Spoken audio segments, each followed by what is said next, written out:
Welcome back नाज़रीन जी। मुजीब साहब ॻाल्हि पहली पंहिंजो सूबाई ख़ुदि मुख़्तियारी जे हवाले सां जेको असांजो टॉपिक आहे जेको त आख़िर छा सॉल्यूशन छा आहे हीउ जेको जंहिं तरह सां मुल्क हलायो पियो वञे, आख़िर तव्हां छा सजेस्ट कंदा त छा असांखे करणु घुरिजे? छा आहे त हालात जेके आहिनि तमामु तेज़ी सां तब्दील थी रहिया आहिनि ऐं जेको बि मुल्क में सलूशन ईंदो आहे, माना जेको कि मसइले जा हल हूंदो आहे, उहो वक़्त जे आधार ते हूंदो आहे। जेको सलूशन अॼु खां हिकु साल अॻु में जेको ॾेई सघिजे पियो, उहो सलूशन अॼु उहो कामयाबु न थींदो। तंहिंजे करे जेकॾहिं असां पंहिंजा मसइला हाल फ़िलहाल पोस्टपोन कंदा ईंदासीं ऐं उनजो सलूशन कोई न ॾींदासीं त हिन मुल्क जा हालात तमामु गंभीर थींदा वेंदा। ऐं मां सम्झां थो त तेज़ीअ सां हिन मुल्क जा हालात तब्दील थी रहिया आहिनि। पोइ इहे जेके सूबाई ख़ुदि मुख़्तियारी आहे या जमहूरियत आहे या इंडिपेंडेंस ऑफ जुडिशरी आहे या लीगल सिस्टम आहे, इहे सभु बेमक़सद ॻाल्हियूं थी वेंदियूं। इन्हनि जो वक़्तु ई गुज़री वेंदो ऐं असां तेज़ी सां तबाही जी तरफ़ वञी रहिया आहियूं। इन जे करे हुकूमत ई आहे जेका ॿियनि सियासी क़ुवतनि सियासी पार्टियुनि जी मदद सां इन्हनि हालात खे सुधारे सघे थी। तंहिंजे करे मां त इहा ई हुकूमत खे सलाह ॾींदुमि त बाबा जेको कमु तव्हांखे अॼु करिणो आहे उहो अॼु कयो, ऐं जेकॾहिं सूबाई ख़ुदि मुख़्तियारी ॾियणी आहे त अॼु ई हुनजो ऐलान कयो त बाबा हिते सूबाई ख़ुदि मुख़्तियारी असां ॾियूं था, छाकाणि त हुकूमत खे इहो सभु कुझु करिणो आहे। या हालात जेके लॉ एंड ऑर्डर सिचुएशन आहे, जेका जंग जी हालत आहे मुल्क में, उनखे बि हुकूमत ई डिफ्यूज़ करे सघे थी। त अॼु ई इन हालात खे डिफ्यूज़ करे ऐं सही ट्रैक ते गाॾीअ खे लॻाइनि, न त हीअ गाॾी हिकिड़ो दफ़ो पटड़ीअ तां लथी त पोइ एक्सीडेंट जो शिकार थी सघे थी पई, ऐं पोइ वञी इहे हिकिड़ा ख़्याल ई रहंदा त शायदि हीअं कयूं हा त मुल्क सुधरी वञे हा। तंहिंजे करे अशद ज़रूरत आहे फ़ैसिलनि करण जी, ऐं वक़्ताइता ऐं सुठनि फ़ैसिलनि करण जी, ऐं हुकूमत अपोज़िशन सां गॾिजी वेही हिन मुल्क जे फ्यूचर जे लाइ, मुस्तक़बिल जे लाइ के सुठियूं तजवीज़ूं ॾे ऐं उन ते अमल करे। मुत्तहिदा मजलिस अमल साता साहब इन सॼे सूरत हाल खे कीअं थी ॾिसे? छा सजेस्ट कंदव तव्हां त मुल्क खे छा करणु घुरिजे? असां इहा ॻाल्हि सम्झूं था त मौजूदा हुकुमरान ख़ारिजी ऐं दाख़िली मामलात ते बिल्कुलु मुल्क खे हिकु अहिड़े चौराहे ते बीहारियो आहे जितां निकिरणु बज़ाहिर मुश्किल थो नज़र अचे। ऐं हिननि हुकुमराननि में इहा सलाहियत ई कान्हे का जो न सूबाई ख़ुदि मुख़्तियारी ॾेई सघनि या आवाम जा मसइला हल करे सघनि या मुल्क जे अंदरि का यकजहती पैदा करे सघनि या मुल्क जे अंदरि का ख़ुशहाली या का माशी तरक़ी ॾेई सघनि। पोइ छा थियणु? मां सम्झां थो, मुत्तहिदा मजलिस सम्झे थी त मुल्क जूं जेके पॉलिटिकल पार्टीज़ आहिनि उन्हनि वटि हल मौजूदु आहे।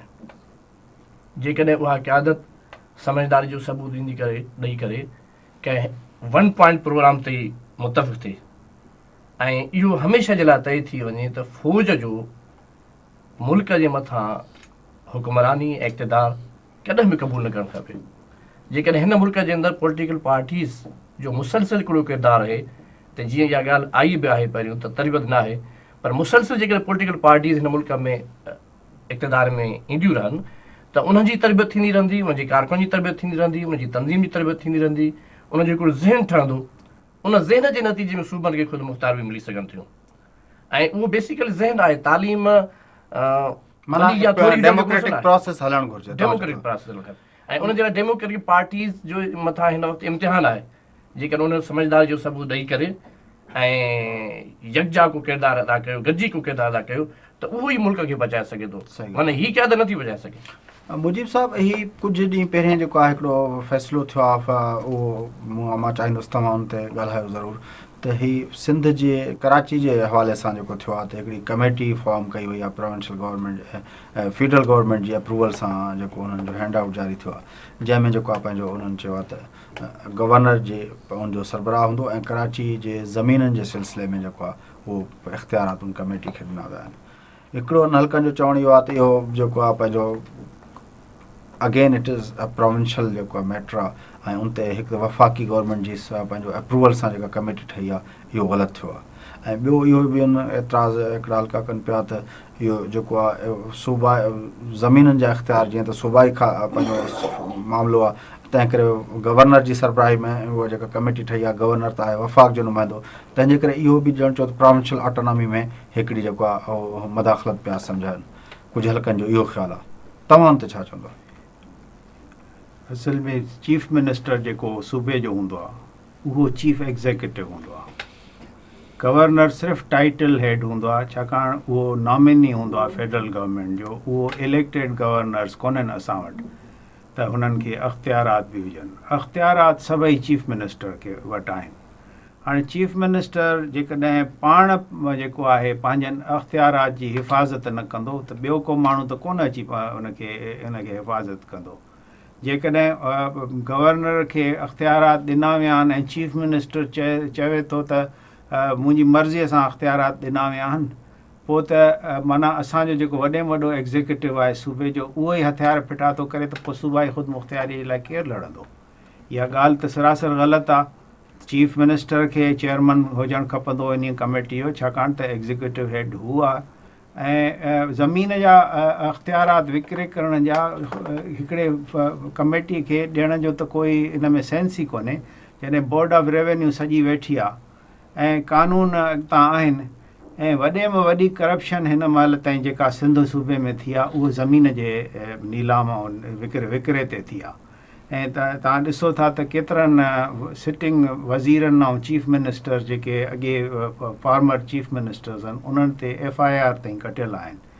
तव्हां वटि जेको वज़ीर साहिबु शिकारपुर मां हुयो उन ते केस दाख़िल थियल आहिनि ज़मीन जे विकिरे जे सिलसिले में, छाकाणि त कराची जी ज़मीन जेका आहे असुलु जेको अॼु खां 10 साल अॻे जेको वैल्यू हो अॼु उन खां ॾहोण ते वैल्यू आहे।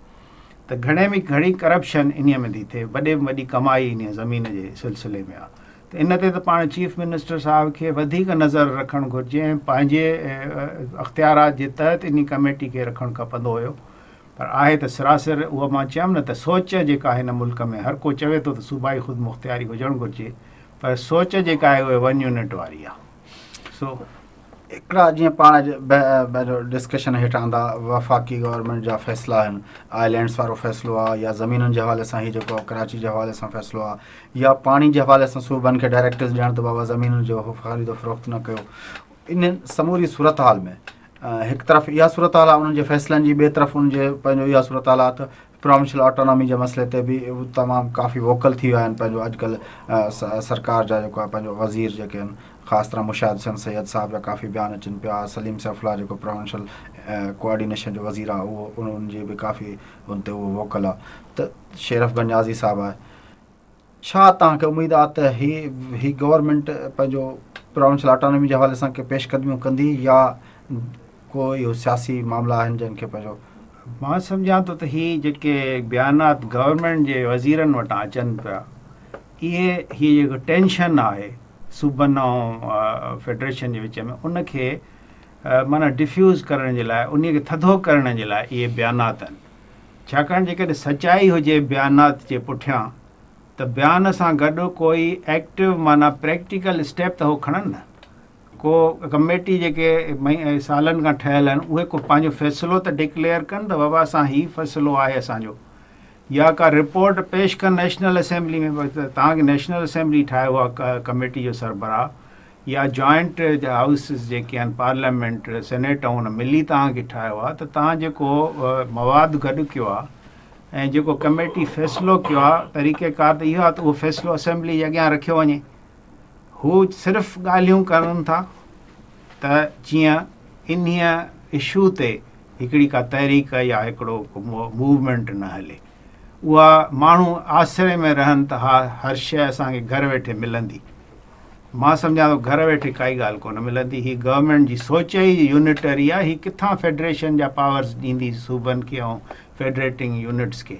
ही त चाहींदा त जेके थोरा घणा पावर अञा आहिनि, ज़िंदा रहण जो हक़ बि जेको आहे सूबे जे माण्हुनि जो, उहो बि इहे जेकर खसे वठनि उन्हनि खां। तंहिंजे करे मूंखे गवर्नमेंट मां का ख़ासि तवक़ो न आहे, जेसिताईं की असां अखियुनि सां न ॾिसूं त ही कहिड़ा प्रैक्टिकल स्टेप्स खणनि था। या केतिरा जेके आहिनि सब्जेक्ट्स ॾियण लाइ तयारु आहिनि। ऐं सब्जेक्ट्स ॾियण सां गॾु उन्हनि खे हलाइण जे लाइ टैक्स बि त खपे। जे सेल्स टैक्स हिकिड़ी टैक्स बि हे सूबे खे ॾियण जे लाइ तयारु न आहिनि। जेका आहे अॻियनि आइननि में जेका आहे सेल्स टैक्स सूबे जो सब्जेक्ट हूंदी उहो ई ॾियण लाइ तयारु न आहिनि। पब्लिक अकाउंट्स कमेटी जे हिकिड़े हवाले सां हिकिड़ी ख़बर आई आहे त पंहिंजो जेकॾहिं पंहिंजो 4 हुन खाता ॼणा आहिनि, फूड जो, लाइव स्टॉक जो, फिशरीज़ जो, उहो जेको वफ़ाक़ी जेके आहिनि उहे पंहिंजो वज़ारतूं ख़तमु करे उहो प्योरली जेकॾहिं प्रोविंसिस जे हवाले करे कया वञनि त 100 बिलियंस रुपीज़ जेको आहे सालाना बची सघनि था। पब्लिक अकाउंट्स कमेटी जा जेका अंग अखर मीडिया में आया आहिनि त उहो बि सिर्फ़ु ॻाल्हियूं आहिनि न। हाणे पब्लिक अकाउंट्स कमेटी आहे, नेशनल असेंबली जे पावर्स जो हाल ॾिसो।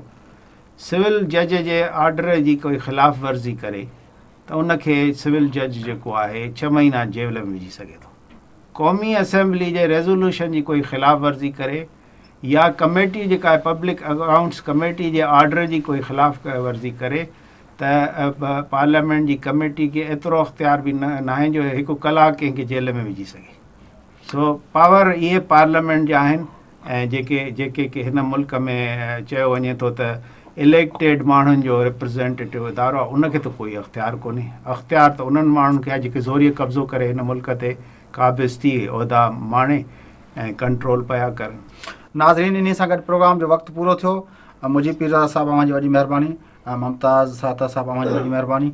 अॻे प्रोग्राम में वरी मुलाक़ात थींदी, तेसिताईं इजाज़त ॾींदा। अल्लाह हाफ़िज़।